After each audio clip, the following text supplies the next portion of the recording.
Alors, pour revenir en fait, WSL, WSL, Windows Subsystem for Linux, Windows Subsystem for Linux. Euh, vous allez me dire, oui, ça rend dépendant de Windows plutôt, et bon, voilà. Mais en fait, mon but premier n'était pas d'installer Windows Subsystem for Linux.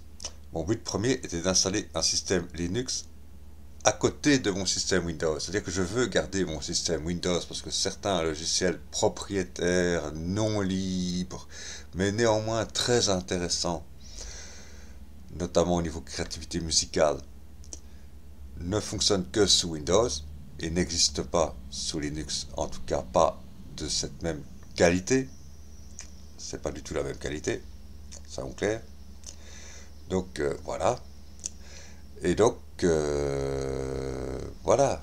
Euh, il me fallait un Linux à côté d'un Windows. Je suis tombé sur Ubuntu, ce qui semblait... Ubuntu, c'est connu, hein. C'est tellement connu que ça en devient presque... Enfin maintenant, on regarde, hein.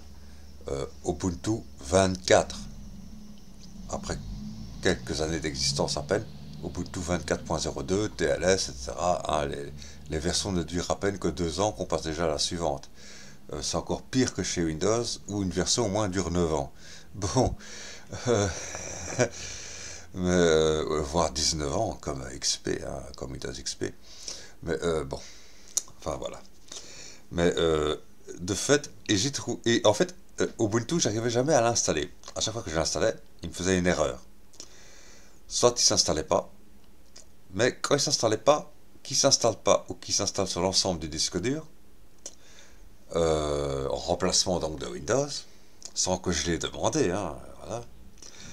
Je sais pas, l'installateur Ubuntu, c'était ultra difficile. Alors on peut dire c'est parce que j'étais un mauvais informaticien. Euh, eh ben non, parce que en fait, Ubuntu, ça effaçait toute entrée registre de système d'exploitation, ce qui fait que lorsque j'allumais mon ordinateur, il mettait pas de système d'exploitation, obligé de reformater en Windows 10. Ok.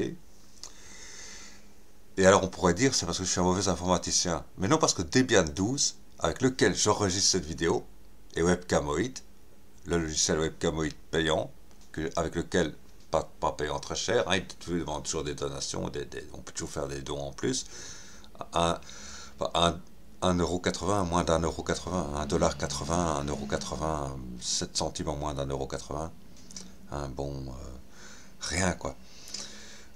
Et c'est contrôlé. J'ai pu m'apercevoir en retéléchargeant pour Raspberry Pi, là en l'occurrence, que j'avais effacé parce qu'il y avait un problème, etc. J'imaginais que. etc. En fait, c'était un problème de mot de passe de mon VPN. Mais bon, voilà. Mais ouais, qui avait changé sur un autre ordinateur, que j'avais changé sur un autre ordinateur. Parce que je m'en souvenais plus. Et du coup, comme j'étais connecté au VPN sous le Raspberry Pi, bah, il refusait de me connecter à l'internet puisque j'avais toujours pas validé le nouveau mot de passe sur mon Raspberry Pi. Voilà, bêtement, c'est tout bête. Et je croyais que comme je venais d'installer Webcamoid, bah, c'était à cause de ça. Mais non, c'était pas à cause de ça, bien entendu. Voilà, ouais, c'est marrant. Bon. Mais donc maintenant j'utilise à côté de Windows 10, j'ai réussi à installer Debian 12. L'installateur Debian 12 est vachement mieux foutu que l'installateur Ubuntu.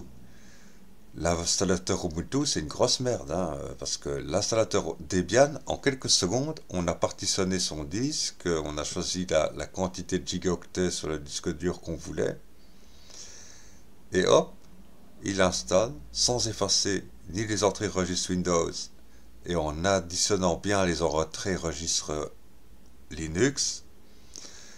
Et voilà, donc c'est.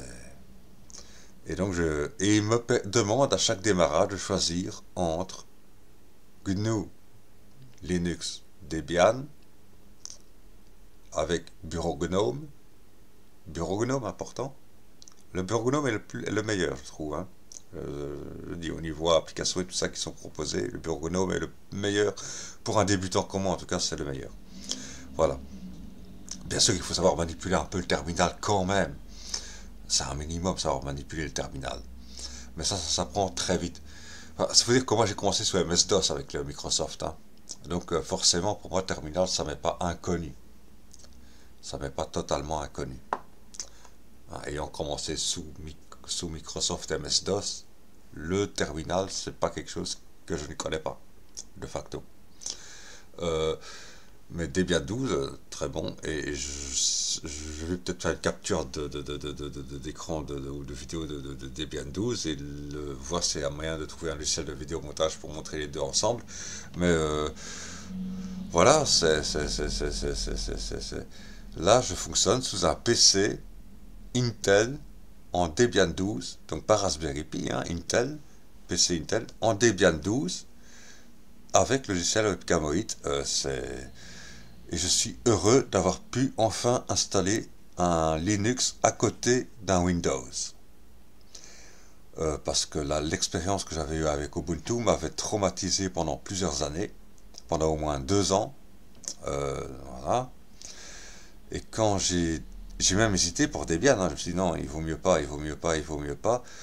Et finalement je l'ai fait et je suis content. Bon, même si pour beaucoup de programmeurs, on peut dire que Linux est surtout une sandbox, c'est-à-dire un bac à sable pour coder. Il faut bien se rendre compte que les ordinateurs ne sont pas utilisés que comme bac à sable pour coder, mais sont utilisés par des gens qui veulent savoir les utiliser efficacement pour faire des choses efficaces de productivité et pas seulement de bureautique non plus, mais parfois de la productivité autre. Et voilà. Il faudrait que les Linuxiens, comme on les appelle, s'en rendent un peu compte. Parce qu'ils ne se rendent pas très bien compte, en fait. Hein. C'est ça leur gros problème, je trouve.